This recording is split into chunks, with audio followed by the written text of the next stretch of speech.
আসসালামু আলাইকুম। এসএসসি 26 আশা করি আপনারা সকলে ভালো আছেন। আজকে বাংলা দ্বিতীয় পত্র ধ্বনি এবং বর্ণ এই টপিকসটা নিয়ে আমরা আলোচনা করবো। এটা হচ্ছে পরিচ্ছেদ 5 ধ্বনি এবং বর্ণ। তাহলে চলেন কথা না বেরিয়ে শুরু করা যায়। তো আমরা জানি যে ভাষার ক্ষুদ্রতম একককে বলা হয় ধ্বনি। বইয়ে আমরা লাইন বাই লাইন পড়ি, তাহলে দেখবেন যে এখান থেকে কমন পাবে পরীক্ষা ইনশাল্লাহ। তো ভাষার ক্ষুদ্রতম একক হচ্ছে কি? ধ্বনি। এখানে এটা একটা ইম্পর্টেন্ট লাইন। ভাষার ক্ষুদ্রতম বুঝতে পারে যে ভাষার ক্ষুদ্রতম একক কি? ধ্বনি। তারপর বাংলা ভাষায় 37টি মৌলিক ধ্বনি রয়েছে।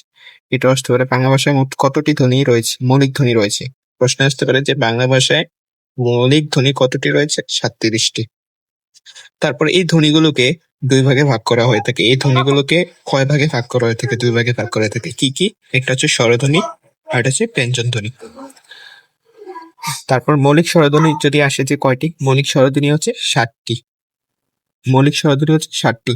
কি? রস্বই এ, এরপর স্বরেয় জফলা এ, এরপর সরেয়া, স্বরেয় ও ও। কি কি? মৌলিক স্বরধ্বনি হচ্ছে 60টি। রস্বই এ, সরেয়া, স্বরেয় এবং ও। তোমরা চাইলে এগুলো কি শর্টকাট একটা নোট করতে পারে, তাহলে যে পরীক্ষার আগে দিয়ে জাস্ট এই যে নোটটা করে যাও, তাহলে ইনশাল্লাহ কম হয়ে যাবে। তারপরে কি লিখছে? এবং মৌলিক ব্যঞ্জন ধ্বনি হচ্ছে 30টি। তাহলে আসতে পারে যে প্রথম কোশ্চেনটা হতে পারে যে ভাষার ক্ষুদ্রতম একক কি বলে? ধ্বনি বলে। ভাষার ক্ষুদ্রতম এককে ধ্বনি বলে, এটা আসতে পারে। তারপর আসতে পারে যে বাংলা ভাষায় মৌলিক ধ্বনি কতটি রয়েছে? 37টি। তারপর ধ্বনি কয় ভাগে ভাগ করা হয় থাকে? দুই ভাগে, স্বরধ্বনি আর ব্যঞ্জন ধ্বনি। তারপর মৌলিক স্বরধ্বনি কতটি? 7টি। এগুলো উদাহরণ হিসেবে থাকতে পারে, তোমরা এগুলো দেখে নেবে। তারপর মৌলিক ব্যঞ্জন ধ্বনি কতটি? 30টি। এটাও থাকতে পারে। মৌলিক ব্যঞ্জন ধ্বনি কতটি? 30টি। তারপর কি? প, ফ, ভ, ভ, ত, থ, দ, ধ, ট, ঠ, এগুলো জাস্ট 30টা এখানে লেখা আছে। তারপর কি বলছে যে এখানে তৃতীয় বন্ধনী দিয়ে ধ্বনি বা উচ্চারণ নির্দেশ করা হয়েছে। যে যদি প্রশ্ন আসতে পারে যে তৃতীয় বন্ধনী দিয়ে কোন ধ্বনি বা উচ্চারণ নির্দেশ করা হয়ে থাকে, কোন ব্যঞ্জন ধ্বনি, স্বরধ্বনি নাকি ব্যঞ্জন ধ্বনি? অপশনে থাকতে পারে। এটা অ্যান্সার হচ্ছে মৌলিক ব্যঞ্জন ধ্বনি। মৌলিক ব্যঞ্জন ধ্বনি এটা লেখা থাকতে পারে। তারপর যেসব ধ্বনি উচ্চারণের সময় বায়ু মুখ গহ্বরের কোথাও বাধা পায় না সেগুলিকে স্বরধ্বনি বলে। মানে যেসব ধ্বনি উচ্চারণের সময় বায়ু মুখ গহ্বরের কোথাও বাধা পায় না, আমরা যে কথা বলি যে সে কথা বলার সময় বায়ুটা যে মুখের ভিতর কোথাও কোনো স্থানে বাধা পায় না, সেটাকে বলা হয় স্বরধ্বনি। এটা সেটাকে বলা হয় স্বরধ্বনি। অন্যদিকে যেসব ধ্বনি উচ্চারণের সময় বায়ু মুখের বাহিরে বের হওয়ার আগে বাক পতঙ্গের বিভিন্ন জায়গায় কি পায়? বাধা পায়, সেগুলোকে বলা হয় ব্যঞ্জন ধ্বনি। অর্থাৎ যে কথা বলার সময় মুখের বাইরে বের হওয়ার আগে, মুখের বাইরে একটা ওয়ার্ড বের হওয়ার আগে যে মুখের ভেতরে যে আমাদের কথাটা বাধা পায়, সেটা হচ্ছে কি? ব্যঞ্জন ধ্বনি। তারপর একটা ইম্পর্টেন্ট লাইন যে ধ্বনির প্রতীককে বলা হয় বর্ণ। এটা আসতে পারে যে ধ্বনির প্রতীককে কি বলা হয়? বর্ণ বলা হয়। এই বর্ণ কানে শোনার বিষয়কে চোখে দেখার বিষয়ে পরিণত করে। এই বর্ণ কি করে? কানে শোনার বিষয়কে চোখে দেখার বিষয়ে পরিণত করে। তাহলে এখানে ইম্পর্টেন্ট লাইন হচ্ছে যে ধ্বনির প্রতীককে বলা হয় কি? বর্ণ। ধ্বনির প্রতীককে বলা হয় বর্ণ, অথবা ধ্বনির প্রতীক কি? বর্ণ। এটা থাকলে বলা অপশন। তারপর যে ভাষার সবগুলোকে বর্ণ একত্রে কে বলা হয়? বর্ণমালা। ভাষার সবগুলোকে বর্ণ, সবগুলো বর্ণকে একত্রে কি বলা হয়? বর্ণমালা বলা হয়। ভাষার সবগুলো বর্ণকে একত্রে কি বলা হয়? বর্ণমালা বলা হয়। তারপর ধ্বনির বিভাজন অনুযায়ী বাংলা বর্ণমালাকে দুই ভাগে ভাগ করা হয়। যে আসতে পারে যে ধ্বনির বিভাজন অনুযায়ী বাংলা বর্ণমালাকে কয় ভাগে ভাগ করা হয়েছে? দুই ভাগে। কি কি? একটা হচ্ছে স্বরধ্বনির প্রতীক, স্বরবর্ণ। কোষাটা ডিরেক্ট কিভাবে আসতে পারে যে ধ্বনির বিভাজন অনুযায়ী বাংলা বর্ণমালাকে কয় ভাগে ভাগ করা হয়ে থাকে? দুই ভাগে ভাগ করা হয়ে থাকে। আর স্বরধ্বনির প্রতীক কি? স্বরবর্ণ। এখানে কি এটা শর্টকাটে মনে রাখা হচ্ছে কি? স্বরধ্বনি মানে কি? স আছে নিচে, তো এটা স্বরবর্ণী। তারপর ব্যঞ্জন ধ্বনির প্রতীক ব্যঞ্জন বর্ণ। এই যে এটাও ব্যঞ্জন ধ্বনির প্রতীক কি? ব্যঞ্জন বর্ণ।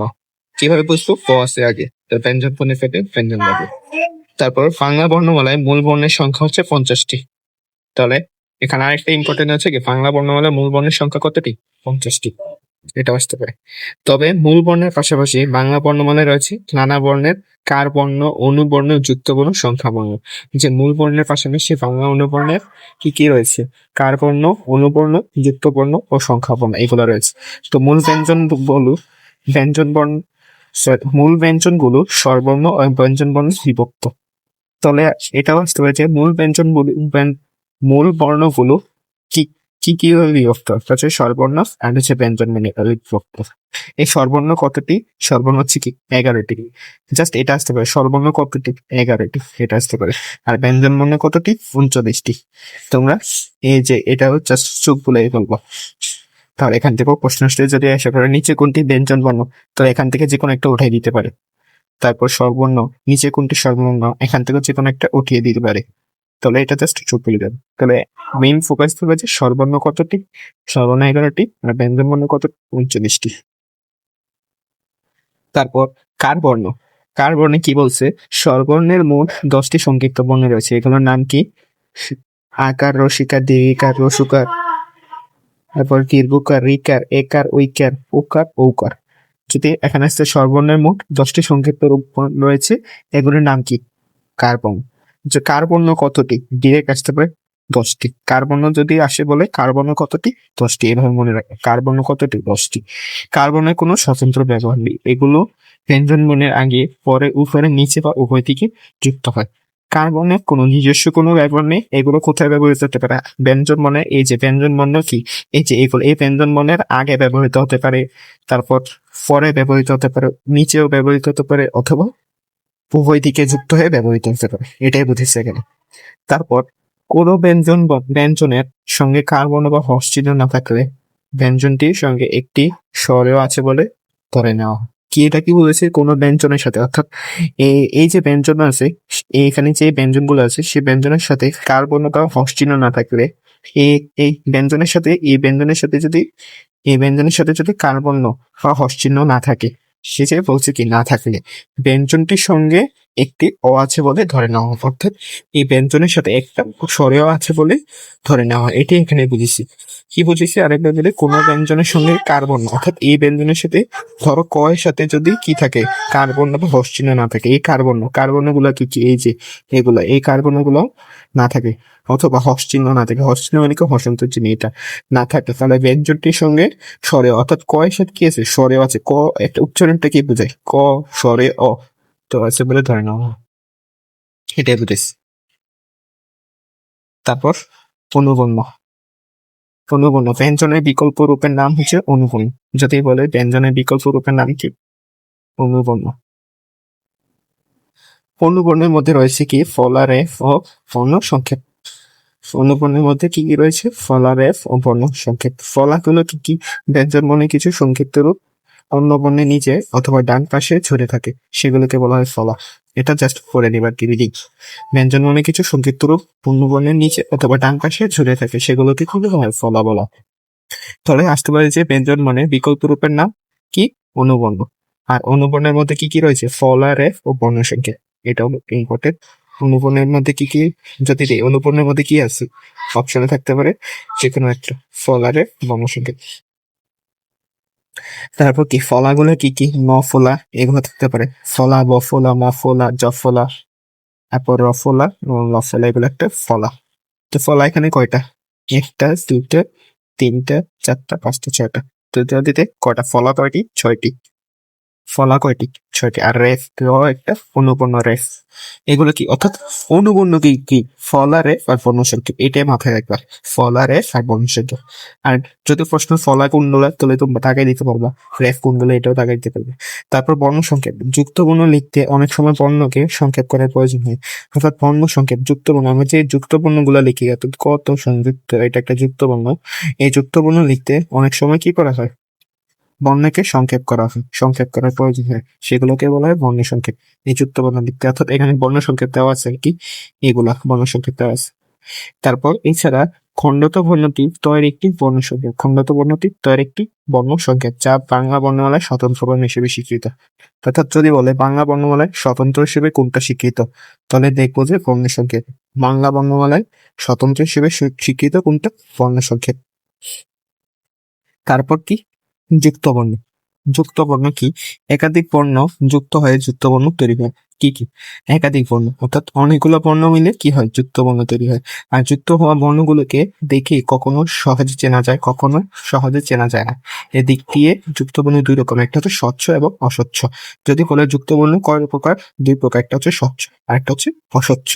স্বচ্ছগুলো কি কি? এগুলা স্বচ্ছ, এখানে অনেকগুলো আছে, যে ক ট এইগুলো পড়বে, ইম্পর্টেন্ট গুলো দাগাই দিতেছি, যে ওখানে স্বচ্ছ এবং অস্বচ্ছ। স্বচ্ছ হচ্ছে কি ক ট সংযুক্ত, তারপর জ জ ড ঢ হট এটা পড়বা, তারপর দ ধ দ ম, তারপর প ট, এগুলো হচ্ছে স্বচ্ছ।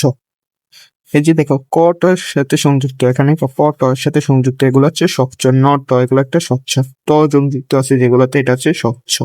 তারপর জ ছ একটা ইয়ে আছে, তারপর জয় নিচে ঝ, ইয় নিচে ছ, এগুলো তিনটা একরকম, নিয়ে হচ্ছে ঝ। তারপর ড ঢ এগুলো স্বচ্ছ, দ দ এগুলো স্বচ্ছ যুক্ত বর্ণ।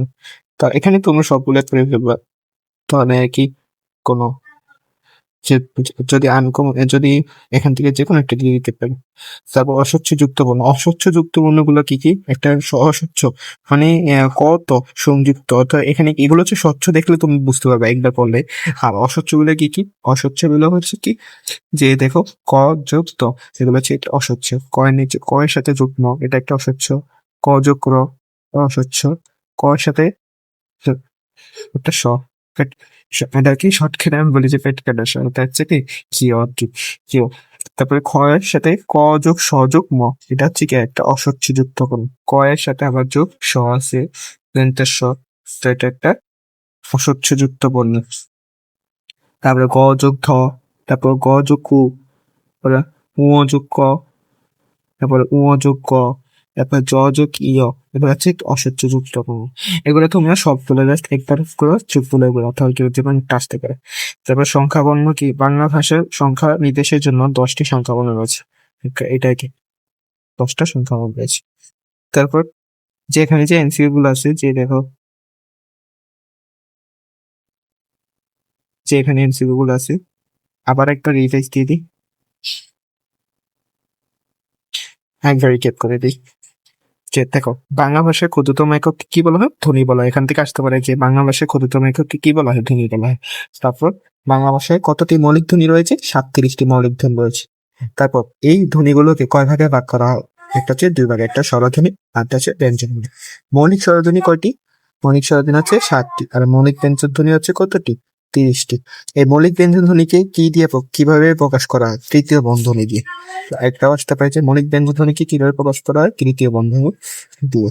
আর যেসব ধ্বনি উচ্চারণের সময় বায়ু মুখ্য হবারে কোথাও বাধা পায় না, সেগুলোকে হচ্ছে স্বরধ্বনি বলে। আর যেটা বাধা পায় সেটাকে বলা হয় ব্যঞ্জনধ্বনি। এটা আর কি, যেটা বাধা পায় সেটা হচ্ছে ব্যঞ্জনধ্বনি, আর যেটা বাধা পায় না, কথা বলার সময় যেটা বাধা পায় না সেটা হচ্ছে স্বরধ্বনি। তারপর ধ্বনির প্রতীককে বলা হয় কি? বর্ণ। ধ্বনির প্রতীককে বলা হয় কি? বর্ণ। এবং সবগুলা বর্ণ একত্রে বলা হয় বর্ণমালা। এবং ধ্বনির বিভাজন অনুযায়ী বাংলা বর্ণমালাকে দুই ভাগে ভাগ করা হয়। এটা হচ্ছে কি স্বরধ্বনি, একটা স্বরধ্বনি আর হচ্ছে ব্যঞ্জনধ্বনি। বাংলা বর্ণমালায় মূল বর্ণের সংখ্যা কতটি? 50টি। যদি আসতে পারে যে বাংলা বর্ণমালায় মূল বর্ণের সংখ্যা কতটি? 50টি। আর স্বরবর্ণ কতটি? 11টি। আর ব্যঞ্জন বর্ণ 39টি। কার বর্ণ? কার বর্ণ হচ্ছে কি, যদি কার বর্ণ কতটি আসতে পারে? 10টি। অর্থাৎ স্বরবর্ণের সংক্ষিপ্ত রূপ কতটি? 10টি, এটাও আসতে পারে, এটা আর কি। তারপর কার বর্ণের কোনো স্বতন্ত্র ব্যবহার নেই, অর্থাৎ কোনো নিজস্ব ব্যবহার নেই। আর ব্যঞ্জনের সাথে কার বর্ণ বা হস্যচিহ্ন না থাকলে ব্যঞ্জনের সাথে সঙ্গে অ বলে ধরে নেওয়া, অর্থাৎ ক, এটার সাথে যদি হসন্ত বা যদি কার বর্ণ যুক্ত না থাকে, অর্থাৎ এগুলো যদি যুক্ত না থাকে, তাহলে এটার সঙ্গে একটা স্বরেয় বলে আছে বলে ধরে নেওয়া, অর্থাৎ ক এর সাথে অ একটা উচ্চারণ হিসেবে এটা স্বরেয় আছে বলে ধরে নেওয়া হয়। তারপর অনুবর্ণ, যে ব্যঞ্জন বর্ণের বিকল্প রূপের নাম হচ্ছে অনুবর্ণ। ব্যঞ্জন বর্ণের বিকল্প রূপের নাম হচ্ছে অনুবর্ণ। ফলা রে, আর একটা হচ্ছে কর্ণ সংখ্যা, ঠিক আছে? ফলা, এর যে 6টা ফলা আছে এদিকে। আর রেফ, রেফ হচ্ছে কি র এর একটা অনুবর্ণ রেফ। আর বর্ণ সংক্ষেপ এগুলা, এই যে ও, দ, ন, এগুলো কি একটা বর্ণ সংক্ষেপ। অথবা এরপরে এছাড়াও খণ্ডত বর্ণটি ত এর একটা বর্ণ সংক্ষেপ, এটা আসতে পারে যে ত এর একটা বর্ণ সংক্ষেপ কি? খণ্ডত, এটা ইম্পর্টেন্ট। তারপর যা বাংলা বর্ণমালার স্বতন্ত্র বর্ণ হিসেবে স্বীকৃত। আমি যে এগুলো যে একটা ইয়েতে হাইলাইটেড দিয়ে মার্ক করে দিয়েছি, এগুলো এই লাইনগুলো ইম্পর্টেন্ট সবচেয়ে বেশি। তারপর যুক্ত বর্ণ কয় প্রকার? দুই প্রকার, একটা হচ্ছে স্বচ্ছ, একটা হচ্ছে অস্বচ্ছ।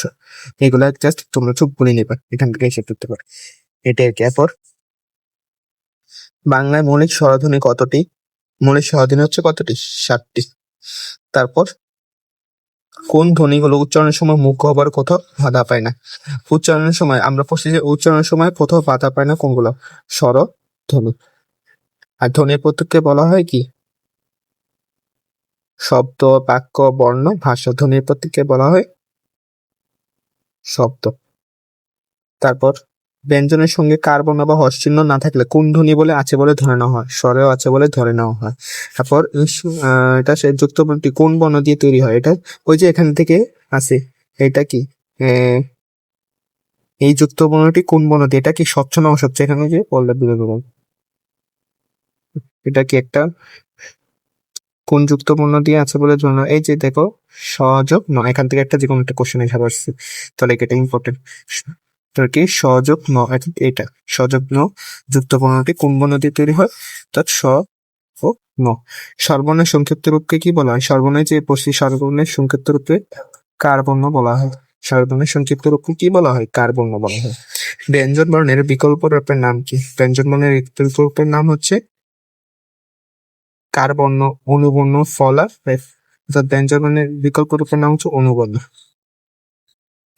এরপর যে নিচে কোনটি জোড়াটি যুক্ত মানে রূপভেদ প্রকাশ করে? একটা হচ্ছে স্বচ্ছ আর একটা হচ্ছে অস্বচ্ছ। বাংলা কার্বনের সংখ্যা কতটি? যে পড়ছি না, বাংলা কার্বনের সংখ্যা কতটি? আমরা 10টি। আর বাংলা সংখ্যা বর্ণ কতটি? 10টি। এই যা এখানে এখান থেকে যে 10টা আসছে, আশা করি তোমরা যদি ভালো মতো এটা রিডিং করো তাহলে কি, তাহলে আশা করি পেয়ে যাবে। এই যে এখানে যে এখানে এই যে লাইন বাই লাইন ধরে দেখো যে আমরা প্রথম প্রশ্নটা কি বলছে যে বাংলায় মৌলিক স্বরধ্বনি কতটি? বাংলায় মৌলিক স্বরধ্বনি কতটি? তো এখানে প্রথম লাইনটি আছে, বাংলায় মৌলিক স্বরধ্বনি হচ্ছে 7টি। তারপর প্রশ্নে কি দেখছি যে কোন ধ্বনিগুলো উচ্চারণের সময় মুখ গহ্বরের কোথাও বাধা পায় না? উচ্চারণের সময়, অর্থাৎ এই যে কোশ্চেনে তো এখানে আছে যে এই লাইনটি উঠাই দিছে আর কি। উচ্চারণের কোন যেসব ধ্বনি উচ্চারণের সময় বায়ু মুখ গহ্বরের কোথাও বাধা পায় না সেগুলোকে বলা হয় স্বরধ্বনি। এখানে ইম্পর্টেন্ট, এই তো এখানে লাইন লাইন বাই লাইন করলে তাহলে তোমরা আশা করি পারবে। এটা এখানে তারপর ধ্বনির প্রতীককে বলা হয় কি? শব্দ, বাক্য, বর্ণ, ভাষা। একটা শব্দ বলা হয় ধ্বনির প্রতীককে। তারপর ব্যঞ্জনের সাথে ওই যে রিডিং এ উঠে দিয়েছে ডিরেক্ট, ব্যঞ্জনের সাথে কার বর্ণ বা হর্ষ চিহ্ন না থাকলে কোন ধ্বনি বলে আছে বলে ধরে নেওয়া হয়? স্বরে অ। এই যে ওই যে ওই লাইনটাতে উঠে দিয়েছি, এই তো এই তো স্বরে আছে বলে মনে হয়। তো আমি যেগুলো হাইলাইট করে দাগ দিই সেগুলো তোমরা বেশি বেশি পারবে, তার এখান থেকে কম পারবে ইনশাল্লাহ। তারপর যে এই যে স্বনযুক্ত বর্ণটি কোন বর্ণ দিয়ে তৈরি? এই তো এই যে তো এটা স্বন দিয়ে তৈরি, এটার অস্বচ্ছ। এগুলো জাস্ট তোমরা চোখ বলে এখান থেকে কোশ্চেন এসে পড়ছে দেখো। তারপর সর্বর্ণের সংক্ষিপ্ত রূপকে কি বলা হয়? সর্বর্ণের সংক্ষিপ্ত রূপকে আমরা পড়ছি যে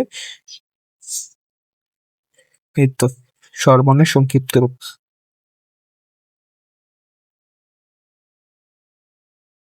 কার বর্ণ, যে সর্বর্ণ সংক্ষিপ্ত রূপ কার বর্ণ। এই তো সর্বর্ণ সংক্ষিপ্ত রূপ কার বর্ণ। তারপর যে ব্যঞ্জন বর্ণের বিকল্প রূপের নাম কি? ব্যঞ্জন বর্ণের যে কোশ্চেনটা আছে যে ব্যঞ্জন বর্ণের বিকল্প রূপের নাম, ব্যঞ্জন বর্ণের বিকল্প রূপের নাম হচ্ছে অনুবর্ণ। সবগুলা লাইন থেকে তুলে দিচ্ছি। তারপর এগুলা কি নিচে কোন জোড়াটি যুক্ত এবং রূপভেদ প্রকাশ স্বচ্ছ এবং অস্বচ্ছ? এতে যুক্ত এবং দুপক, একটা স্বচ্ছ একটা অস্বচ্ছ। আর কার্বনের সংখ্যা হচ্ছে 10টি, আর বাংলা সংখ্যা হলো কয়টি? 10টি। তো আপনারা যারা ভিডিওটা শেষ পর্যন্ত দেখছেন তারা চ্যানেলটাকে সাবস্ক্রাইব করেন। ইনশাআল্লাহ নেক্সট কোনো ভিডিও হাজির হব। আসসালামু আলাইকুম।